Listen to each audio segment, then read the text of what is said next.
Of arts and king of arts organised by doctor Pamela Pal Das এই অনুষ্ঠানে উপস্থিত হয়ে কি বললেন অভিনেতা ভাস্বর চ্যাটার্জি এবং অভিনেত্রী সৌমিলি বিশ্বাস আমরা শুনে নেব। আজকে আপনারা যে প্রোগ্রামে এসছেন এখানে এসে আপনাদের কেমন লাগছে এবং এখানে আজকে যে আপনাদের উপস্থিতি সত্যি দর্শকদের মন কেড়েছে, তো সে ব্যাপারে কি বলবেন? আমি সবার আগে পামেলাকে একটা বিরাট থ্যাঙ্কস জানাবো যে এত সুন্দর একটা ইভিনিং অ্যারেঞ্জ করেছে। এবং আমি যতটুকু ছিলাম, আমি সৌমিলি আমরা দুজনে যতটুকু ছিলাম, তো ভালো ভালো কিছু কন্টেস্ট্যান্ট দেখলাম, আমরা প্রশ্ন করলাম, তারা খুব ভালো রিপ্লাই করলেন। আর লেট দ্য বেস্ট উইন, এটুকু বলতে পারি। ম্যাম আপনার?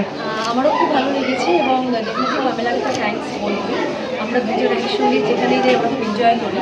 তো ইভেন্টটা ভীষণ ভালো লাগলো এবং সব থেকে যেটা প্লাস পয়েন্ট, ভীষণ কালারফুল একটা ইভেন্ট, সবাই ভীষণ ব্রাইট এবং কিছু কিছু কন্টেস্টেন্টের মধ্যে যে প্রবাবিলিটিটা দেখলাম যে আগামী দিনে তারা ভীষণ শাইন করবে, তাদের মধ্যে কনফিডেন্সটা রয়েছে, সেই কনফিডেন্সটা ভীষণ ভীষণ।